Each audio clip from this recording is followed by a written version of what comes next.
now we're gonna go into the first main visual of this video. If you've seen the trailer, you know what happens. There's a little camera shake bump thing, goes from like up and down, and that's actually from here. Just a quick down, up, shake, just to give it that oomph.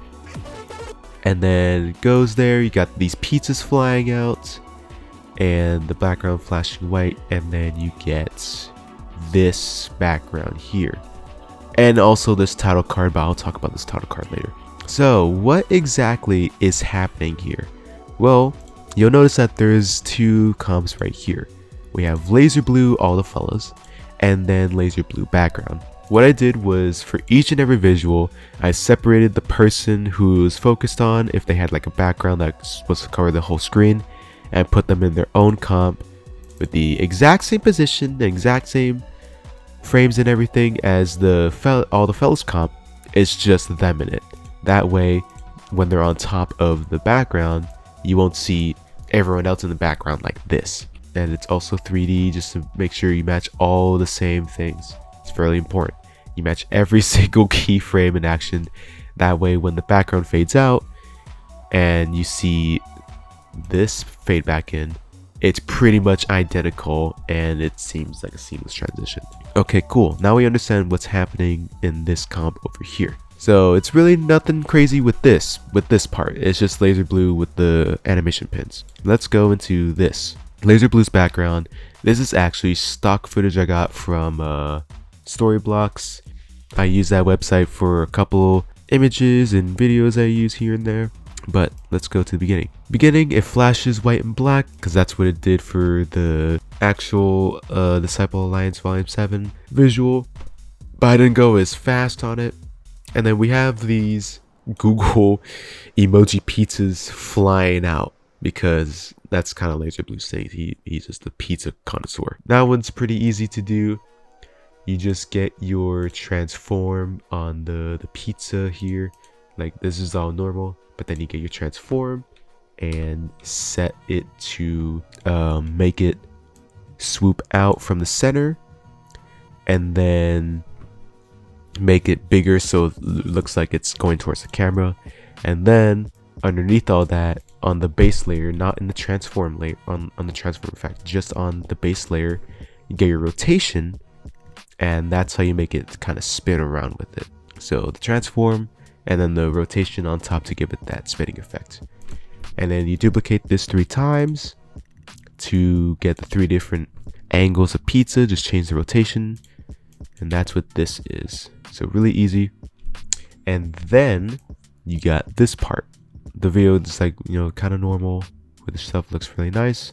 And then I added these white solids on top every couple of times. Mainly I was trying to line up when the percussion hit for the kicks and snares. So on this white solid, I just put a tint on top of it, map the white to whatever color, and then I would go in these color blending modes and just go and peruse through whichever ones I thought looked nice.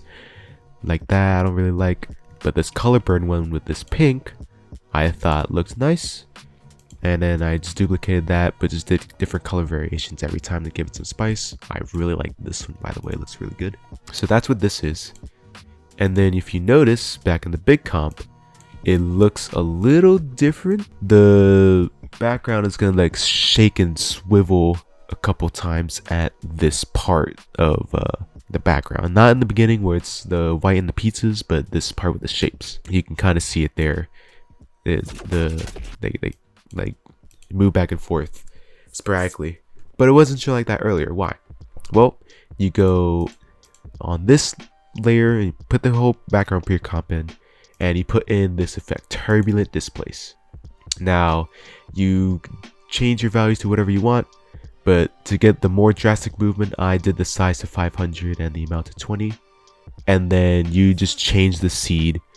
So you'd start it at wherever you wanted. I started it when the yellow came in, and then change your seed to just make it as many numbers as possible, or a lot of numbers as you want. If you want it to be more wacky, so let's do like 1,000. Now you'll see that the background is like constantly just tweaking, but we don't want that. So I only did 30. So there's only be 30 instances where this value, or this value changes. So that's why like every so often it changes. So the lower number it is across the span of time, the fewer times it's going to change the background. The higher it is, the more sporadic it will be. So that's what that is. And then I took this transform. I tried to kind of make it like sort of follow the camera. So the camera was starting to go up. I made this thing start to go up. It's kind of but you know, whatever. And then here, this is where it gets kind of weird. For this, you just go in the base position. And then for like, again, I tried to match it up as close as I can. For every position and kick, I would, like the frame right before it, right before I wanted the movement to happen, I would set it to just regular keyframe, so the base settings, depending on what size your comp is. And then next frame, make it move a little bit, so I could have made like up down, kind of like that. And then do a little shake effect. I manually do this like all the time. Set one frame here, then 2 frames over, you set another frame to another position, and then you eventually get it to your resting point where you're back to where it started. So like here to here, these are the same numbers, but this is just one shake. You don't have to do it manually. You can just do like wiggle position effect if you really want to, but I'm just so used to doing it like this, so that's what I do with these key points. You can copy and paste when they happen, but you can just then change the values to whatever you see fit, so it's not repetitive. So that's what that is. And then you'll notice the same thing happens to LAZERBLUE. It's up here in the camera because this background is not set to 3D. That's why these effects from up here aren't working on the camera. But same thought process here with the shakes. Just make sure it hits right and make it variable so it's not repetitive. And that is how I did LAZERBLUE's visual.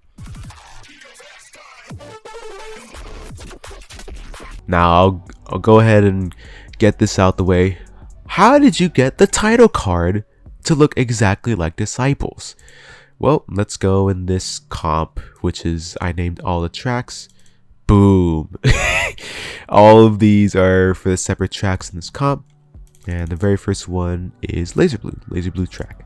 So let's go in here. Honestly, it's not too much going on, but so we can see everything better, let's add a white solid to the background. We have this main part of it, which I just screenshotted from a Disciple video on my phone with like the highest quality I could. Went to my drawing app on my phone and then photoshopped in, or drew in these little emblems on the side, and then keyed out these middle parts. And actually, I think for this I can do full.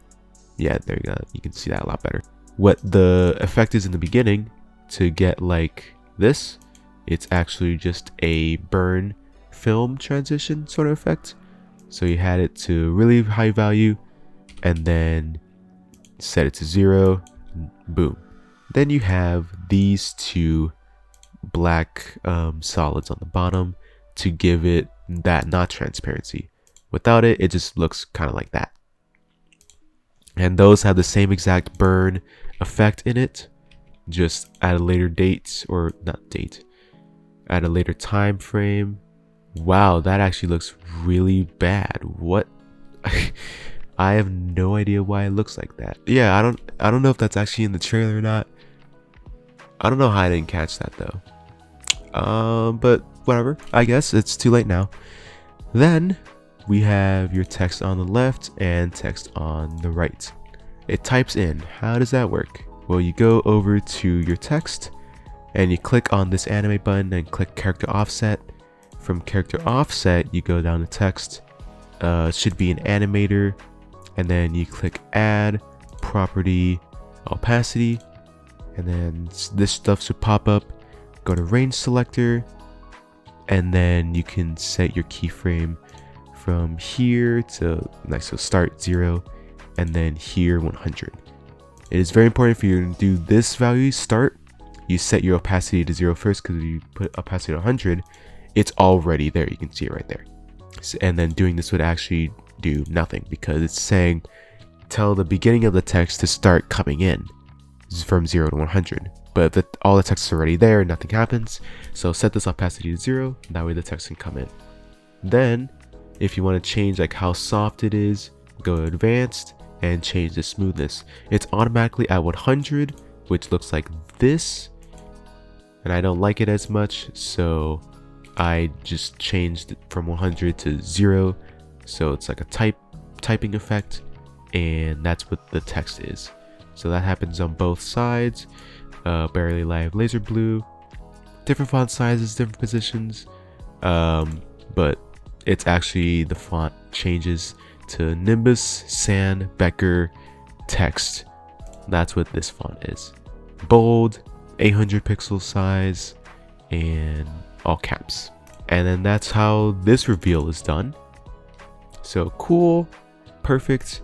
And then once the track has fulfilled its time, you will just go over here, set the position to just whatever it is right now, and then set it downwards on the on your comp so it goes away. So let me take this out because we don't need it. You can see it just slides down. Make sure you ease it out.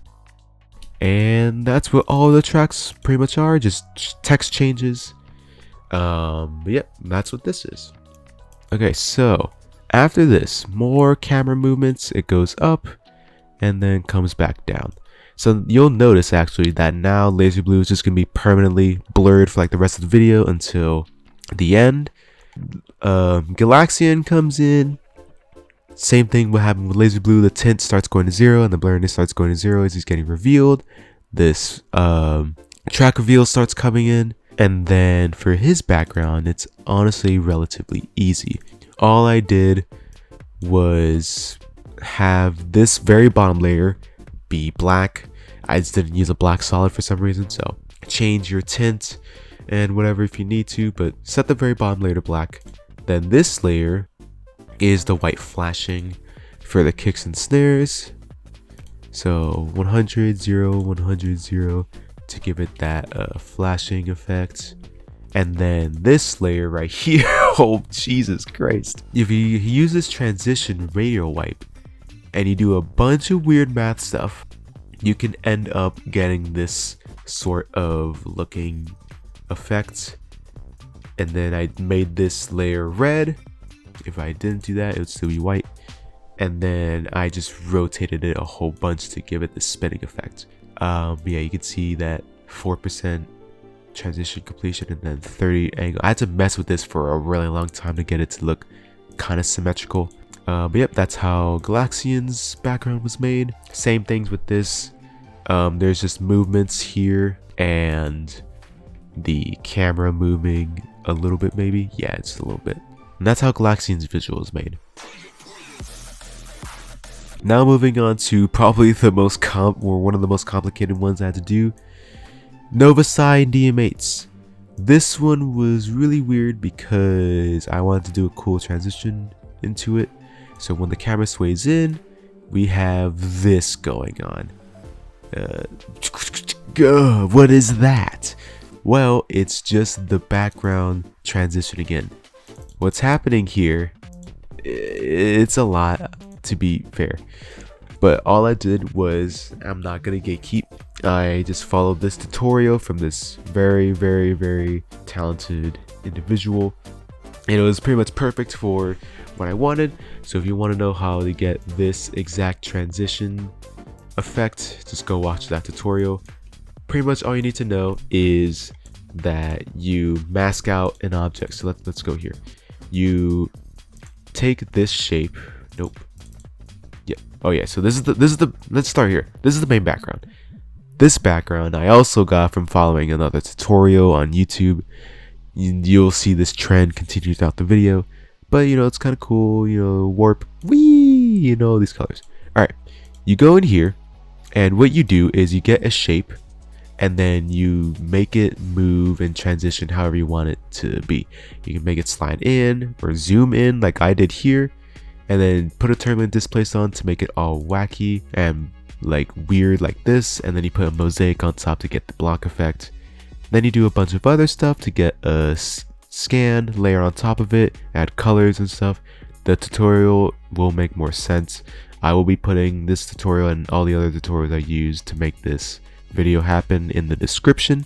But that's how you get this with this big glow, and then the background comes in, and then there's some white hits every now and then to get the, because it's TMB, so bang bang bang bang.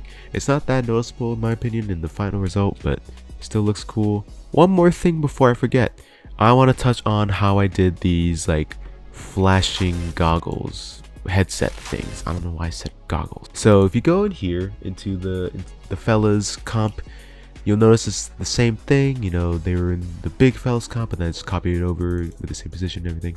You go in here and they're animated with their hands and heads, all that. What I did was I separated the go in here, separated the headsets like face. You still see that everything else is fine, but I made this part separate. So you put this on top. I put this blending mode to add, change this tint to a red, so it would start as a color, and then put this effect in Colorama. It is really good and one of my favorite effects in After Effects now. I just got the change this value to red, so because I set this to red earlier, and it's taken that red color and it's going to change it to whatever. So you go down here into output cycle and you can change it to whatever color it's going to change to. I wanted it to be RGB, so I just kept it as this default right here.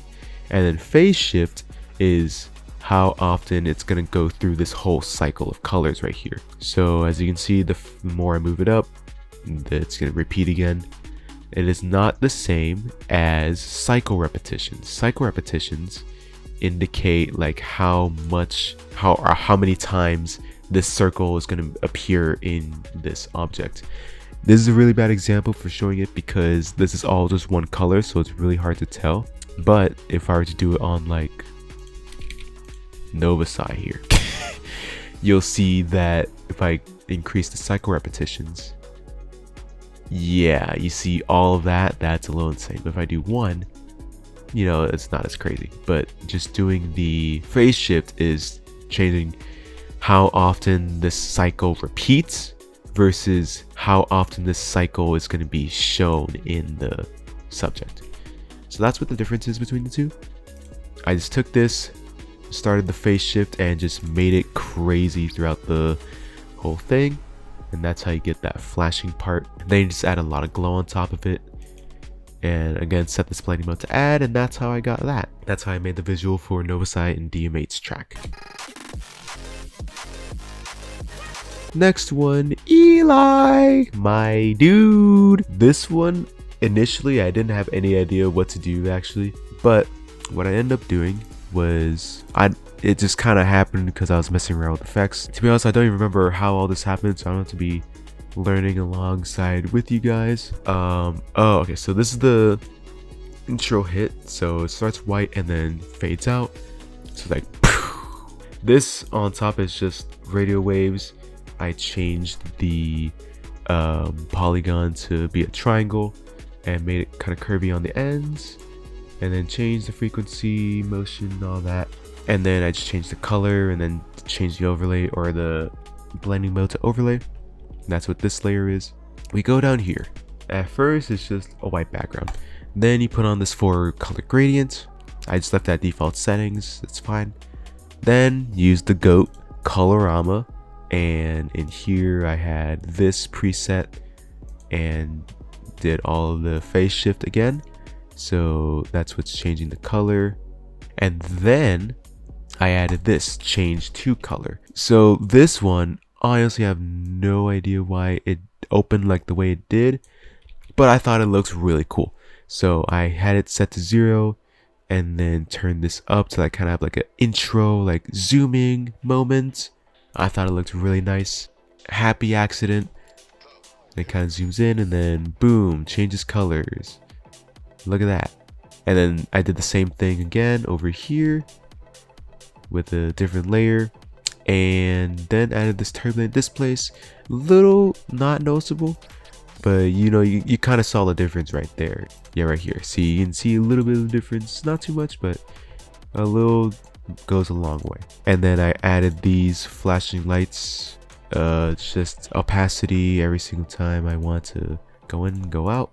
Not too complicated there. So then also in this comp for Eli's visual, there's hits where he shakes and zooms in a little bit. And what that is because I wanted to also affect the background too. You go up here, and this is just a regular adjustment layer affecting everything down here. This is a transition effect.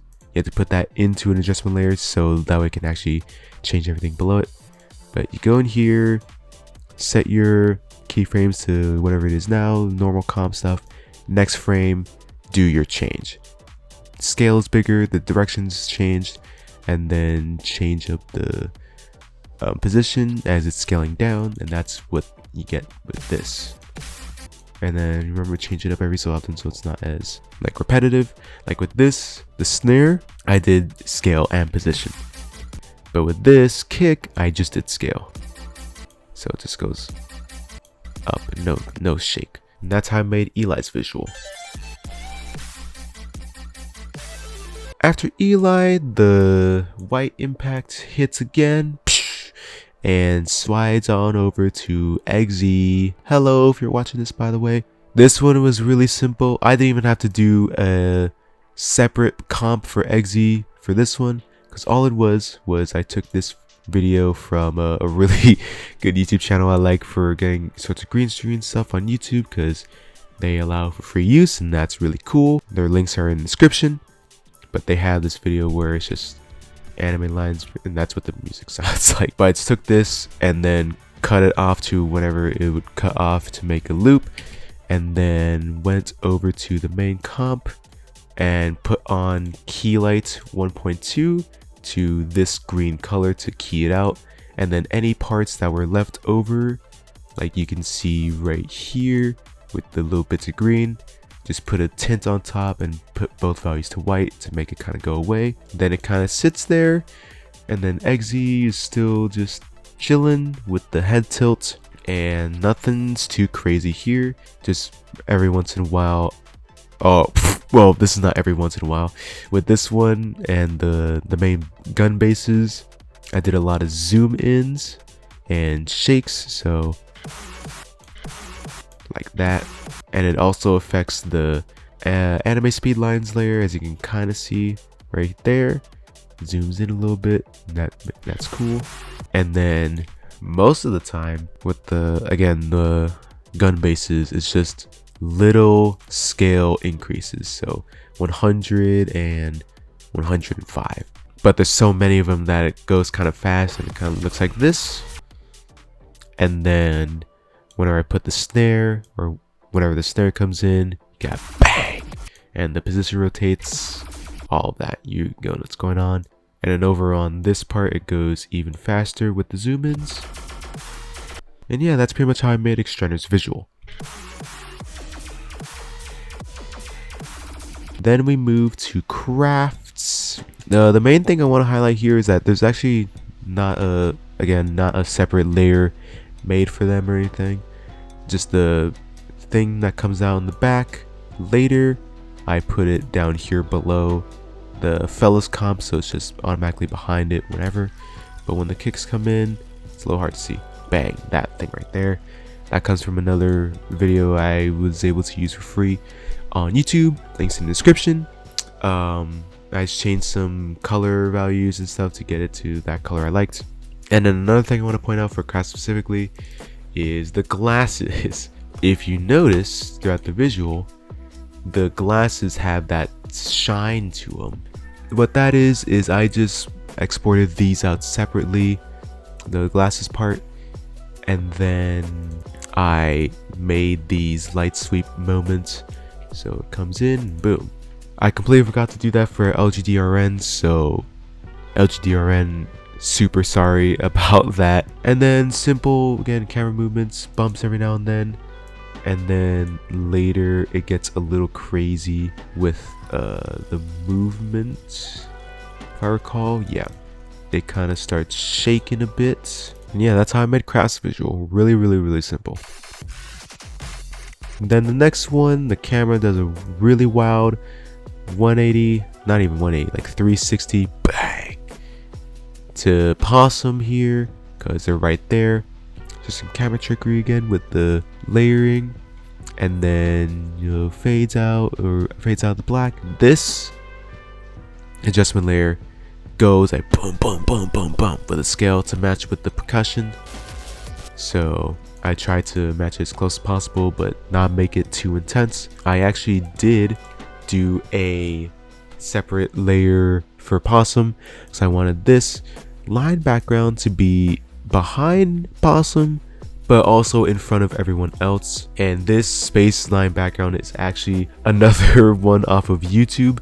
I don't remember where I got it from, but if I do remember, I will put it in the description.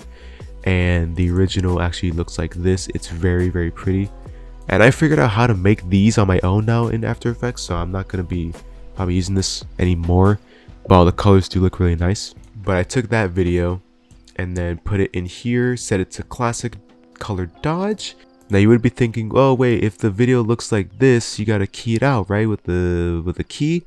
You actually don't have to do that. If you do one of these color dodge modes, you can actually take out the black. What I ended up using was classic color dodge, and it got these really nice colors on the background and the people because of the colors of the original video.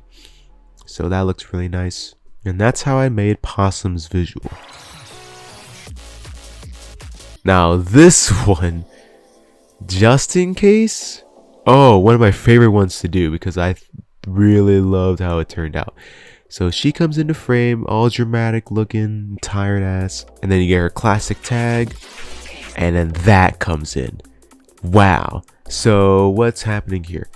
Well, of course you have to have just in case on top of this background, and then this whole thing comes in. So let's hop in here. We have a lot of stuff going on.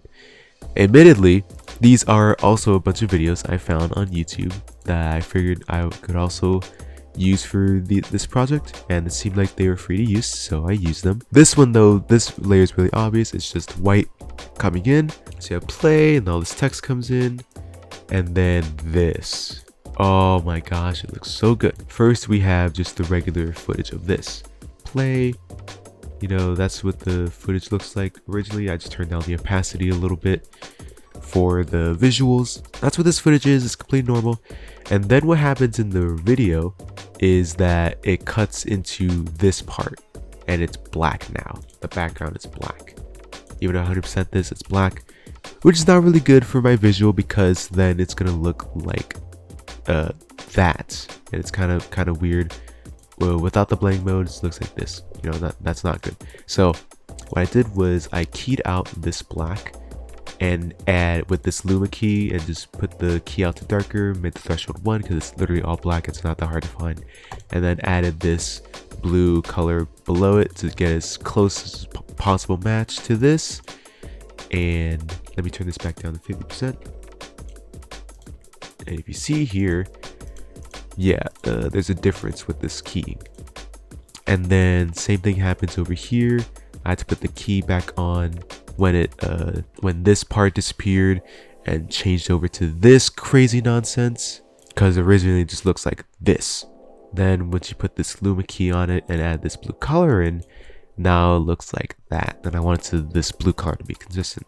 Then on top of all of this, you add this TV static video, which is amazing. I didn't even do a blending mode or anything. Originally it looks like this. I just set it to 20% to layer it on top of everything, and now it looks like this. It looks really clean, especially with this part going crazy. If I'm able to recover these videos and where I found them on YouTube, I'll link all of them in the description below.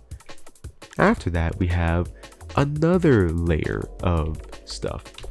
This time though, if you just put it on normal, it looks like this, really nice and gritty, and the cellular kind of textures going on. It's not as like noise induced, I think is how I would put it.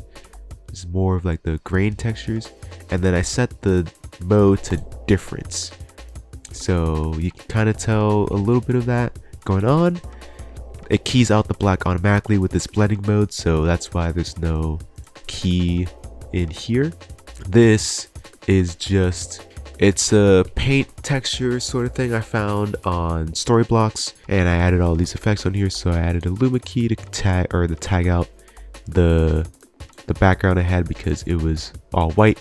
Luma key, tag that out, the white out, and then turn down the opacity to 47.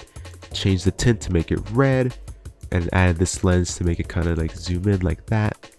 Made it glow a little bit on the inner, and then did turbulent displays to make it all look wacky, and then had position, make it constantly shake, and then also opacity to make it come in and out every now and then.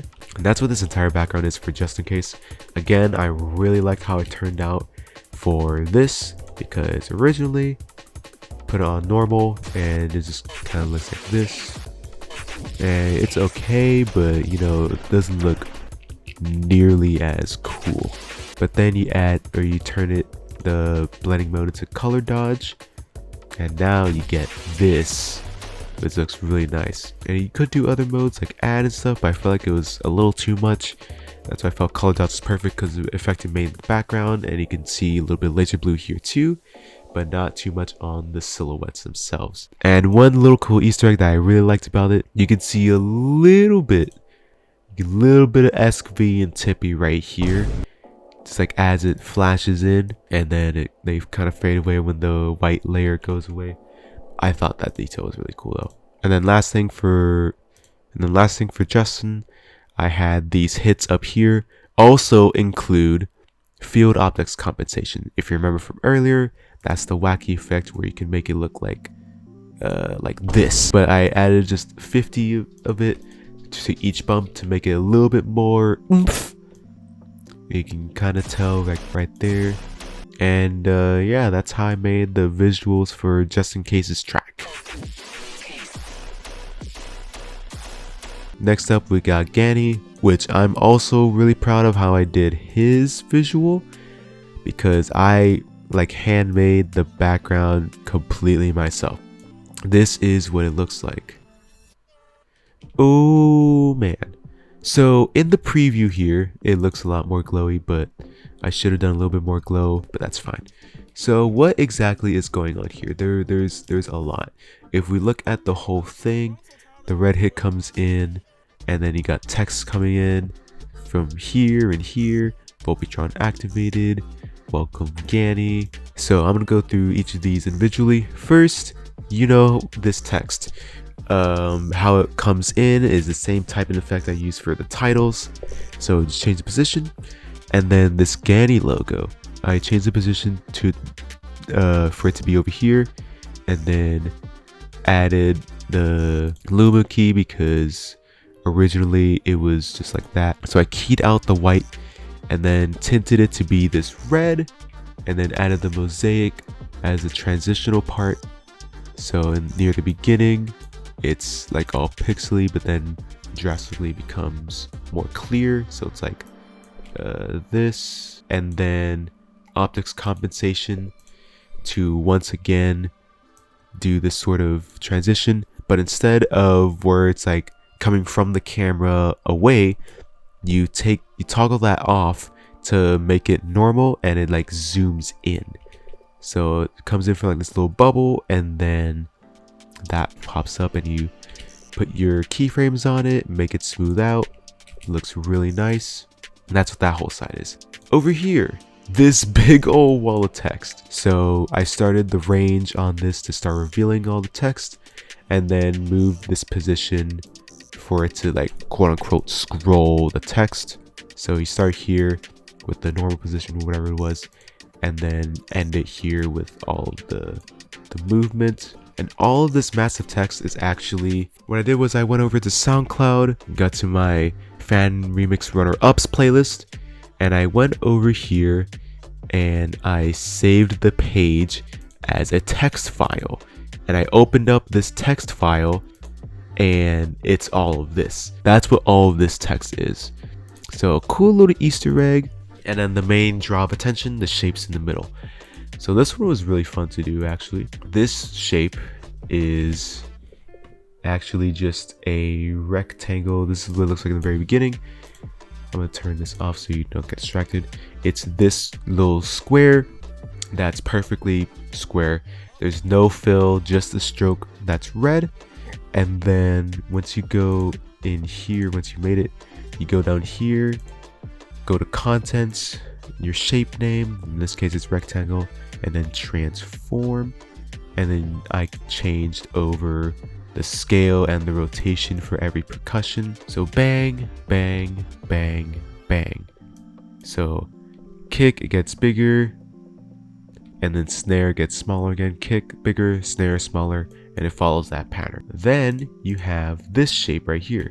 It's an octagon right now, but if you go down to contents, the polystar, and then go to polystar path, you can change all these stuff. Rotation, which does, you know, what you think rotation does, but then outer radius, which is kind of like size in a way, and then the outer, I guess, roundness is what that says, and you can change how round the endings are. So that, as you can see, can give you a lot of weird stuff. And what I did was for every kick and snare, I changed it. So went over to here and made it that shape, and then went back and forth on it. And I think I had a timing issue, so that's why I changed or made these all separate layers. But as you can see, it goes from here to there, there to there, and it's all cool. It rotates in sequence. And once you put that together with the base layer, you get this, which looks really nice. And then you put those two together and you get that. You put some glow on it. I should have added more glow, but whatever. Glow on it, text reveal. One last thing, GANII specifically requested to me when we were making this, or when I was making the visuals for this, that he flex every kick and snare. So that's why it's time to the music here. And that's how I made GANII's visual. Then we go to tippies. Now do the monkey dance, you know, well, cool. This background fades in and also has a mosaic pixelation effect, which you can barely see. But if I turn off this and make it like 100, you see at the very beginning it looks like this, and then just like gets clearer in frame. So in here we got banana, spin for tippy. I made this background in Blender, so we're gonna make a quick detour to Blender real quick. Alright, so now we are in Blender. Now it's actually not that complicated what's going on here. I found this free banana mesh object online. I'll link it if I remember to find it in the description. But pretty much what it is I took this banana mesh, make sure it's selected. You go over to edit mode by pressing tab. If you're in object mode, it looks like this. Edit mode, all your tabs go like this. Make sure everything is selected, right click, and then press subdivide, and then open this tab here, and you can select the amount of cuts. Now I've subdivided a subdivided thing already, so that's a lot of cuts right there, so I'm gonna press Ctrl Z. But if I go to rendered view here, that's, oh Jesus Christ, let me get out of edit mode, there you go. That's what it looks like. So that's all the cuts I have. It's probably 100 if I had to guess. I went over to my shader editor, and it's very, very simple. I just put a emission shader, made it white, made the strength 5, and put it on the surface of this object, and that's what makes it glow. And you go to your mesh timeline, go to this object tab, or a transform tab maybe it's called, I don't know, and then set your keyframes at the beginning of your comp length, and then go to the end. I set mine to 300. That's where you change your length of the video. And then if you go over here to this tab, you can change the resolution size, the FPS, how you save it, all that. So then I got this. Let me unselect that real quick so you can see it. This went up here, press render animation, and that is how I got this banana video here. I have this like little yellow scan thing put on top. I just duplicated the banana video, made a light sweep, made it yellow, and then put color down to the top of it. A lot of other blending modes look really weird like this, So I just put color dodge on top of it, and it also made it more shinier, so that was cool. And then added these anime lines again, key light to get out the green, do the tint, and then I added this twirl effect, so I could get like so it looks like that, looks a little different. And then mosaic to give it the cubicle form. I had was very inspired by Irie arts, and then duplicated this anime lines layer, a tint on top, and then masked it out with this right here to only affect like a little bit of the edges. So I made it inverted and then feathered it out. If I increase the feathering, it's doing that. If I inverted it, it's going to be coming from the inside, which I didn't want. So I made sure that it was inverted, and then set the blending mode to overlay. And then on top of all that, we have this right here with this white solid. You put in radio waves, go to polygon, and I set it to 500 with these here. I set the sides to 5, and then the curve sides to 0, and the curviness to 0 to make these edges sharp, and made it a star shape, and that's what this is. And then the depth, see, that's how you get all this. Wow, that looks kind of cool actually. And then make this frequency and expansions, these numbers, so it comes out at the pace you want to. And then change the orientation, so the rotation kinda. And then opacity it, try to time it with the percussion, so it comes in every now and then.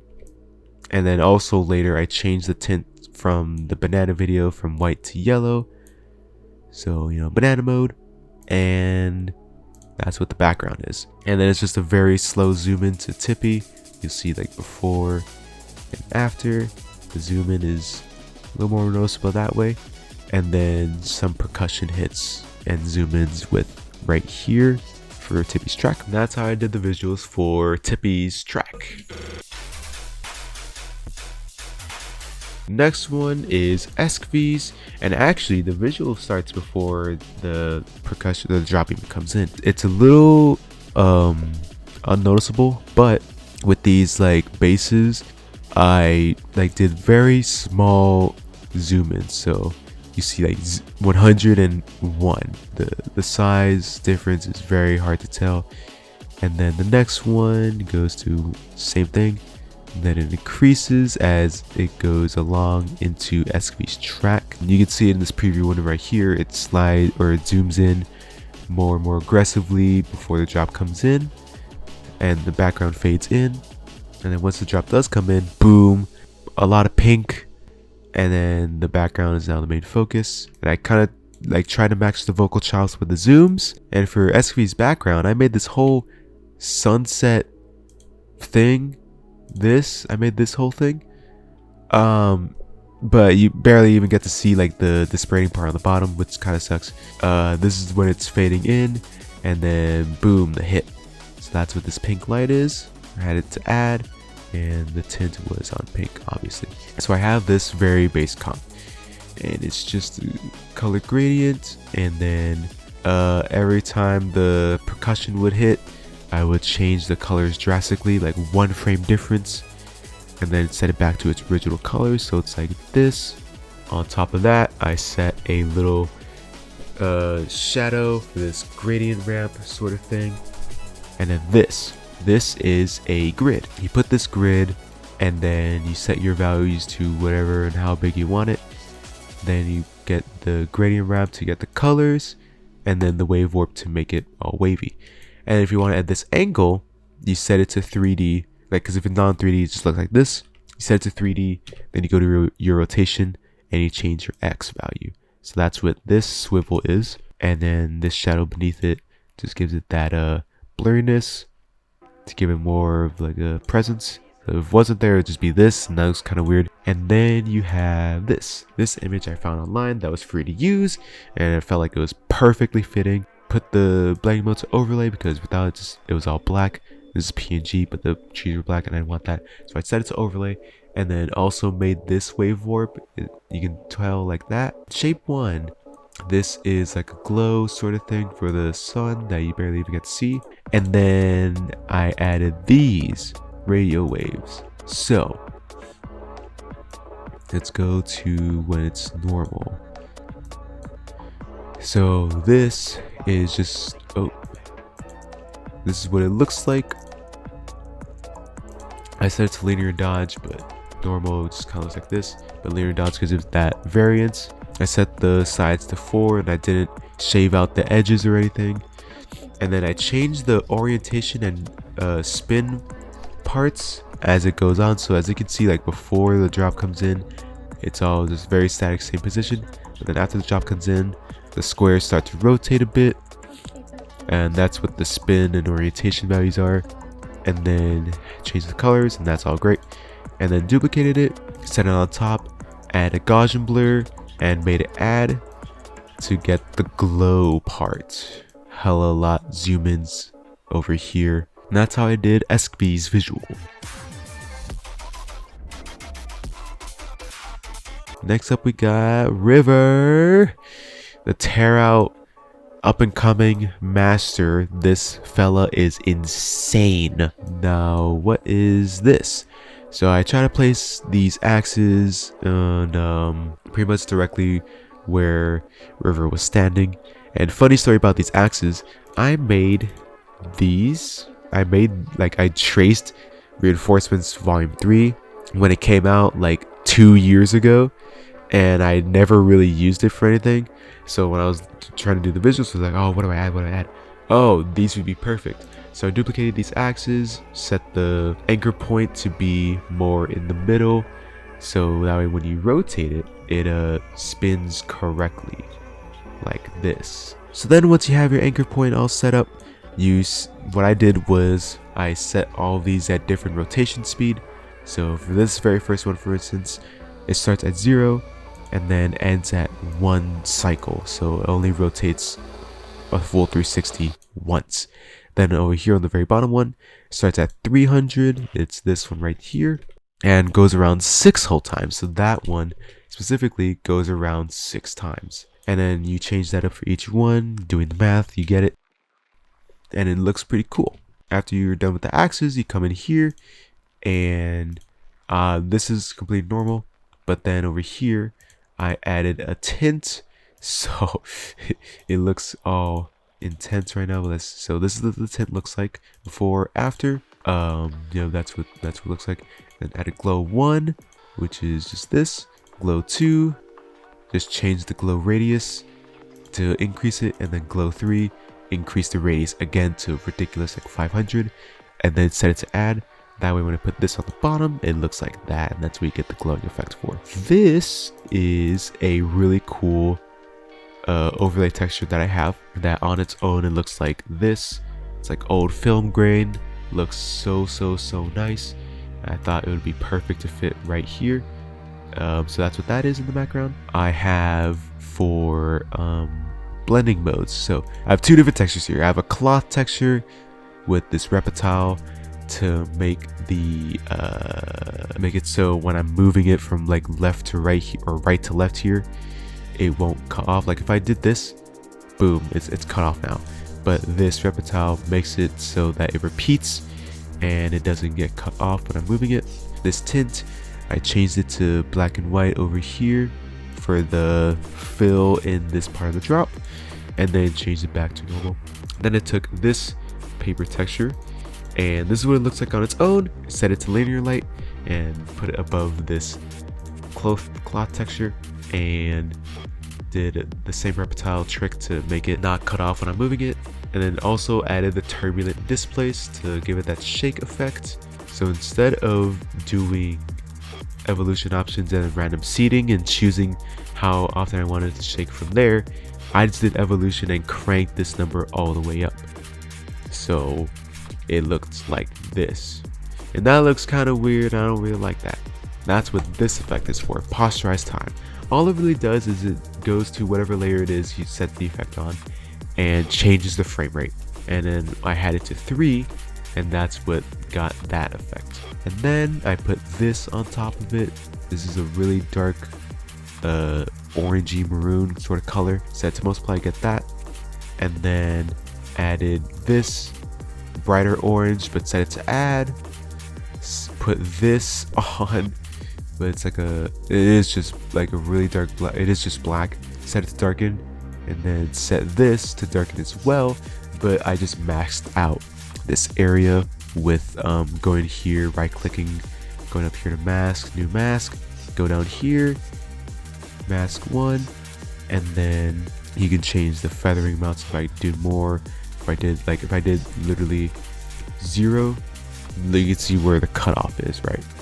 So inverted, this would remove the black layer, inverted it to get this mask area, and then set this to 500 to get that like sort of vignette effect going. I also added hits to the percussion, so that's what this layer is. You see now like the white orange is more pronounced because the blend mode is on add. Every percussion, I'll change the opacity to 0.30 frame difference and then set it down. And then over here in this break section, I made this part black and white, but that's with the background. That's the background. And then in here, I also added a lot more intense camera bumps and shakes and stuff. So bang, and then yeah. And that's how I made a Rivers visual.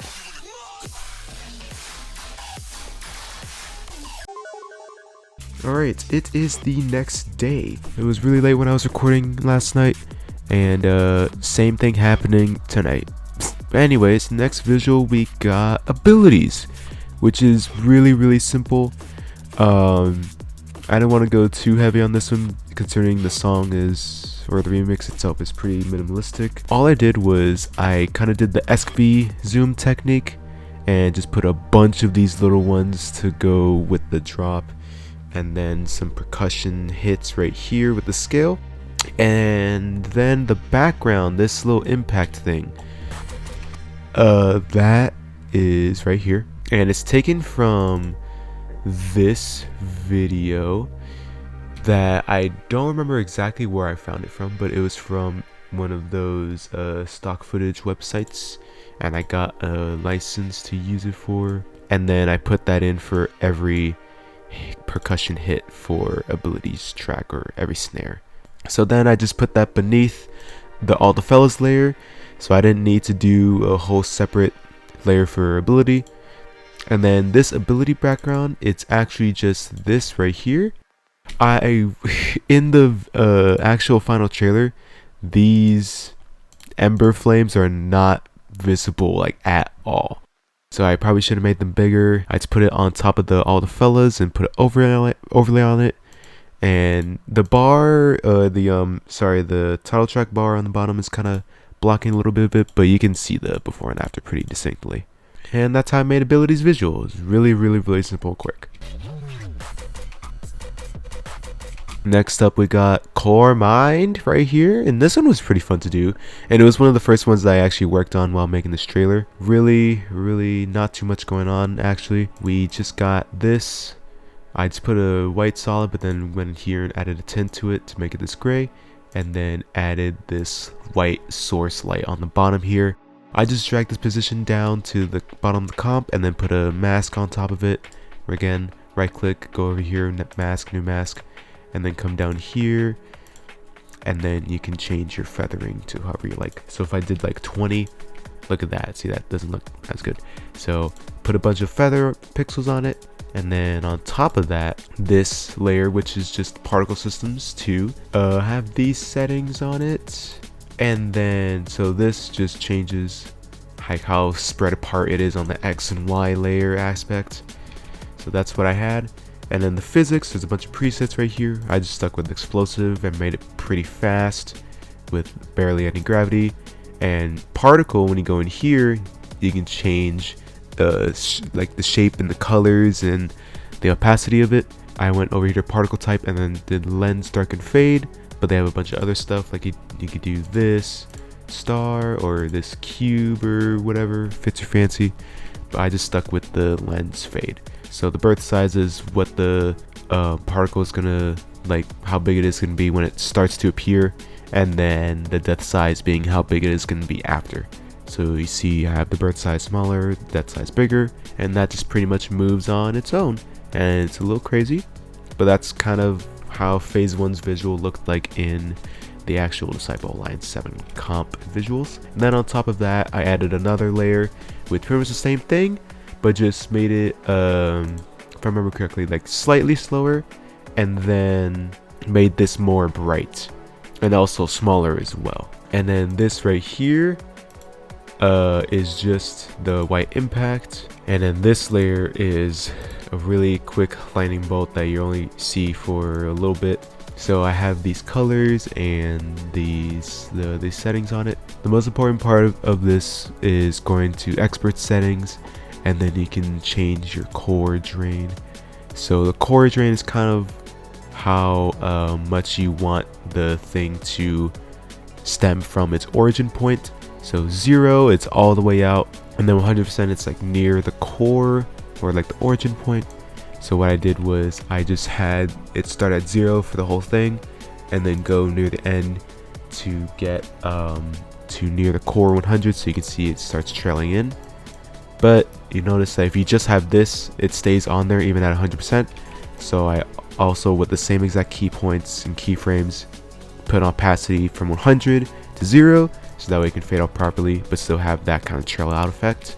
And then for coremind, you know, I just had separate layers with his hands because they're just floating there. Nothing else too crazy besides the pretty aggressive camera shakes and then this shake at the end.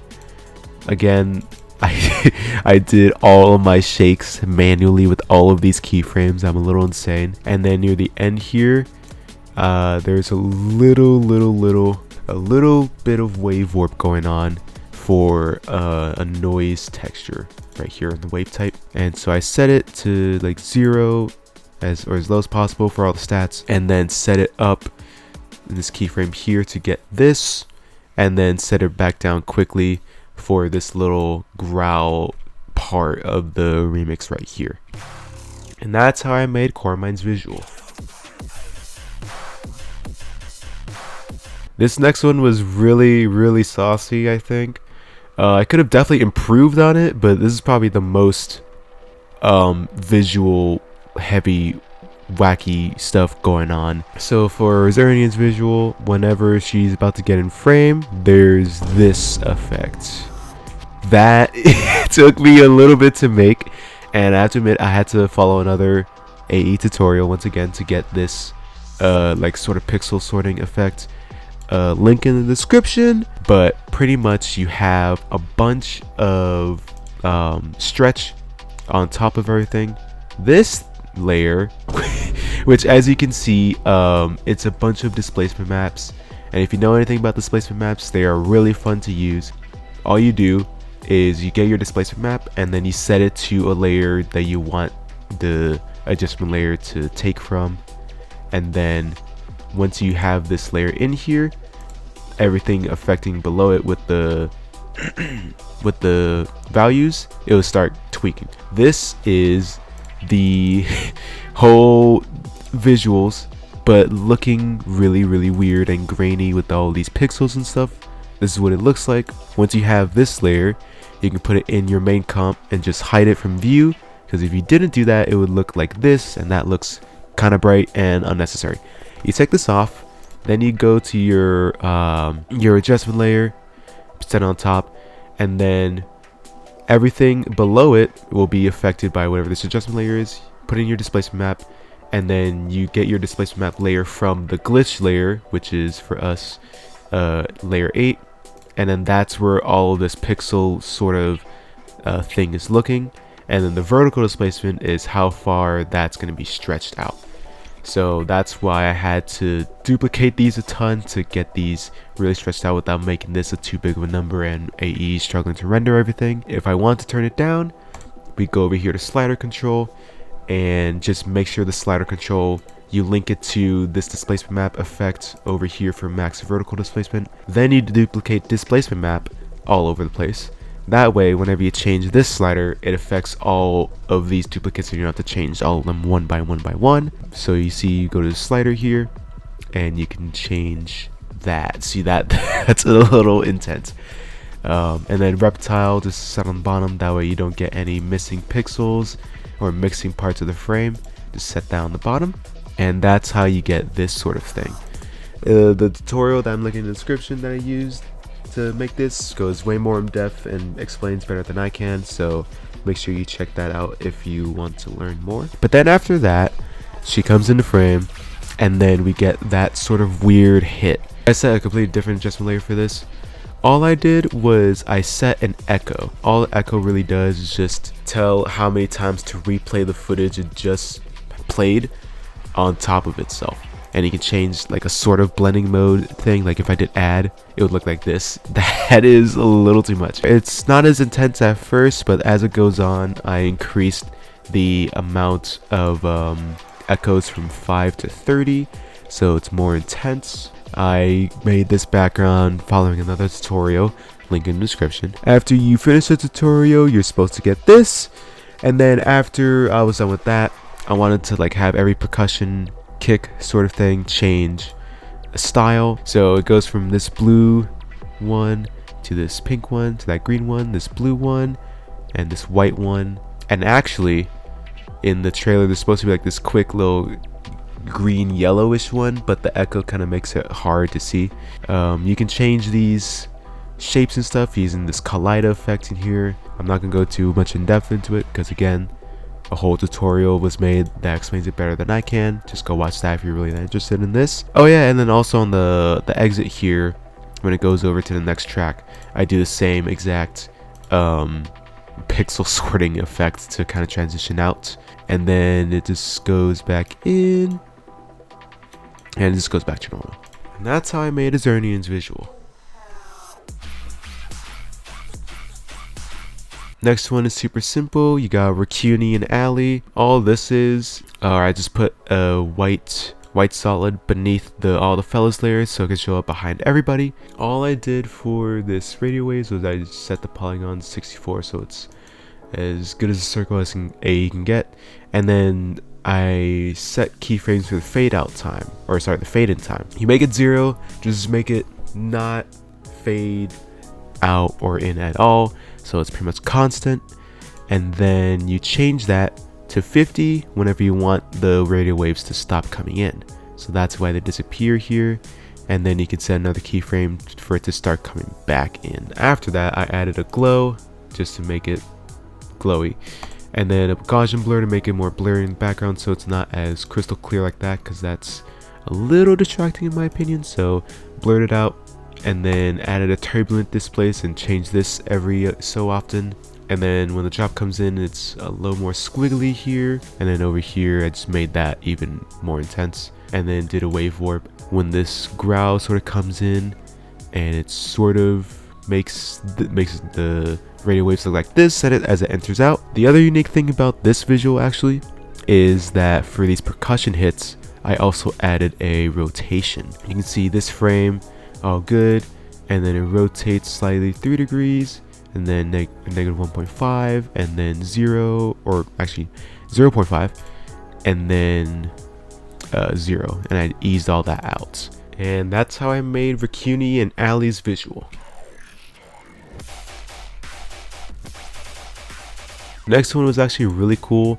rzch's visual, not as crazy. I think the background is the standout thing here. Again, I followed another tutorial, but basically what's going on, you make a base layer and this is your texture. This is what the material looks like.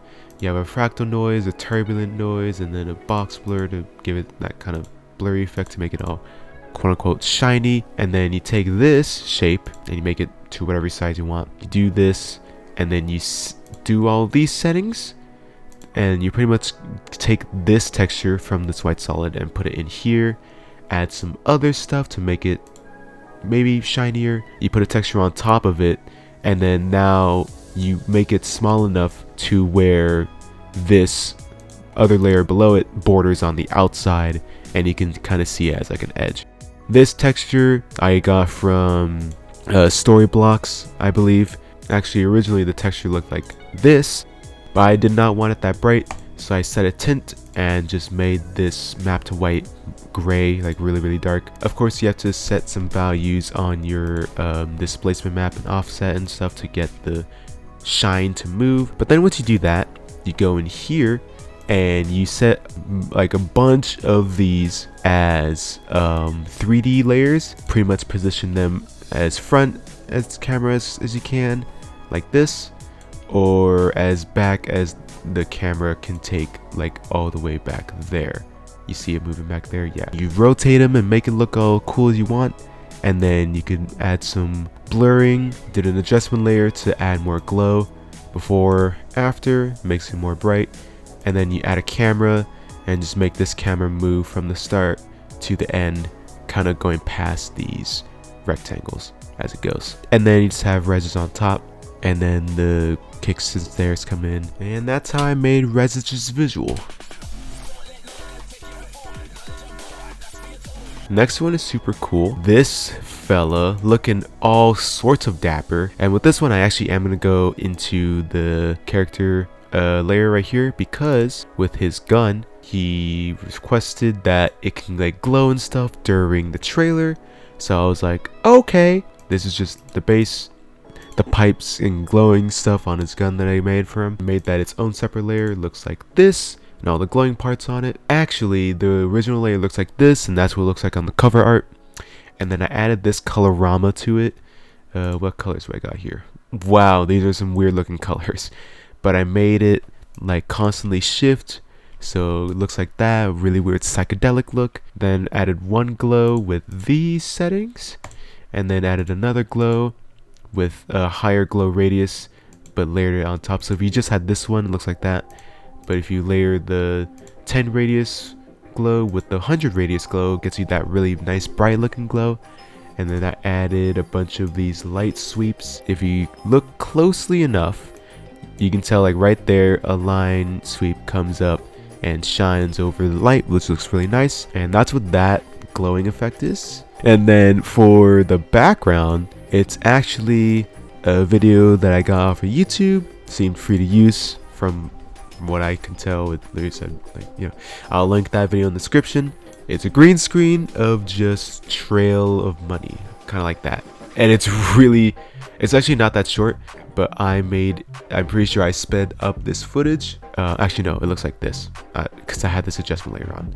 But this is what the video looks like.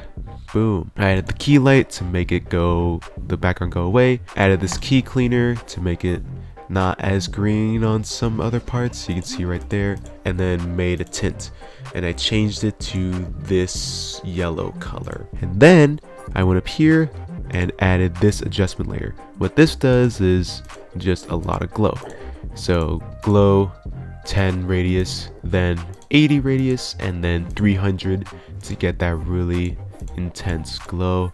And then make the adjustment layer add instead of normal. Normal looks like this, but then add just looks like that and gives it a little bit more of that shiny look I was going for. Because this video ends so fast, what I did was I pretty much timed it perfectly with the next video to start on top of it and make this sort of perfect loop. And then I set this to add, and then below LGDRN here. The last thing before I forget, there's a very subtle shake happening here. Again, manual shake. It's like what, every 2 frames it's a new shake position. Yeah, really subtle. And that's how I made LGDRN's visual.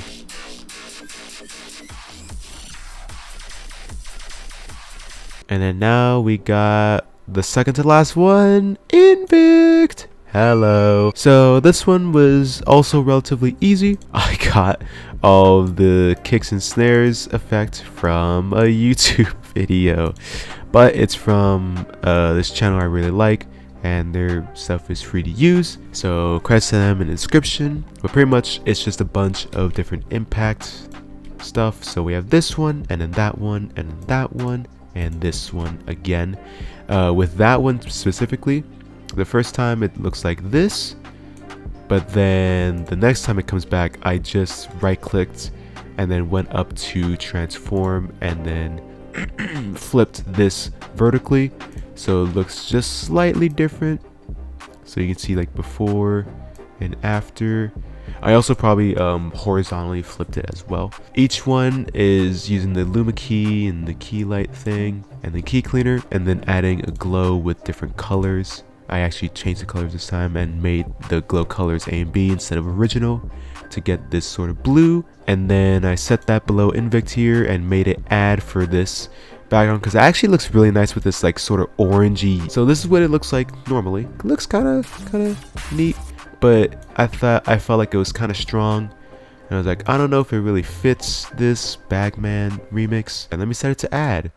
And that looks a little better, right? From normal to add. Then I set a tint, and I didn't set the map white to a different color. I changed the black. And all that did was change any value that wasn't white. And then I changed it to this color, and it got this, which I really like. And then there's also some subtle small scale movements like with the ESKVY and Ability remixes, and that's how I made INVICT's visual.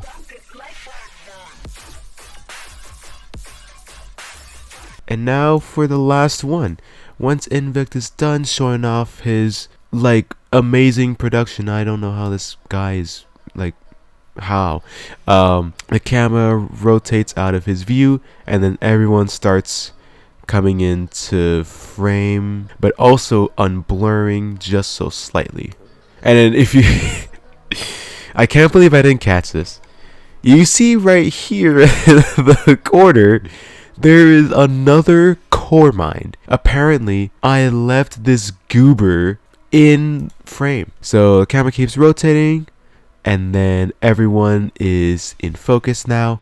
Looks super duper dope. And this is Vazer's visual, the very last one, the mashup. There's a big zoom in for the kick, and then more of these small scale zoom ins for the shots from around here's track. And then after the shots go off, it just goes straight into a zoom onto LGDRN here. And there's no easing or anything, just to make it like whoosh, very quick, like 2-3 frame travel time to make it fast and not that like jarring. After this, the background just consists of all of the visuals for everyone previously, and I flip-flop between showing it when I could hear that part of the song playing in the drop, and also when they were on screen. So LAZERBLUE's here first because I don't know, I thought it looked nice. Eli's visual because man is right here. Galaxian's visual because he's right there. And after Galaxians, we got Noveci DMA's visual coming from the back with the same transition thing. And I'm pretty sure this part lasts longer than the others because I was one short of having every kick and snare change. I just made this part blank for jztincase's visual background. I just set it over here to start differently again. And then went to Tippy's because your Tippy's right here. And then rzch's background because they're right here. Azernion's background first because she's in front. And also I set coremind's after Azernion's because it's with the snare, and I thought that looked better with the lightning in the back, as you can see right here. And then I added ESKVY's background right here because I heard the Solastalgia gun bases at this part of the drop, and then tied the zoom ins with that part as well. Fit in GANII's visual at the end here, and then the last one was River's visual because I heard parts of Mercia in this part of the drop, and then this background fades out. So let's go in here. For every single time the background switched, I added this like white solid layer on top. It was just add, and then just 100% on whatever it was. So boom, and then boom.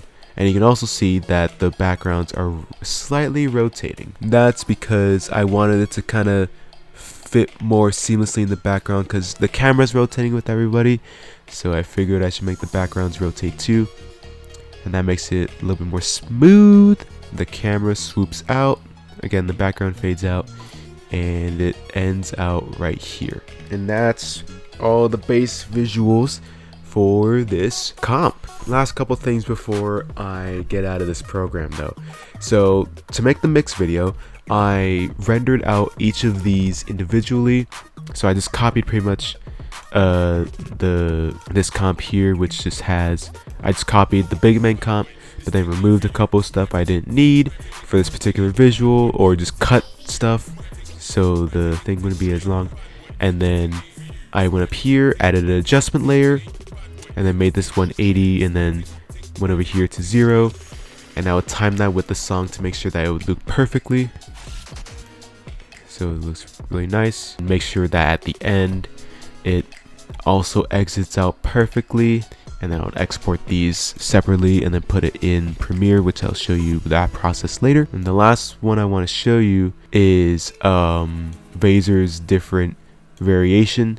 So all this one is I made the camera movement slightly longer, but I added 2 different parts of the background. So I added Possum's space lines background thing from the footage you saw earlier, and then that, because that looks really good on top of everybody, I think it looks clean. And then added LGDRN's money background, but actually just behind everybody this time. That way the transition from this to LAZERBLUE's background wouldn't be as jarring.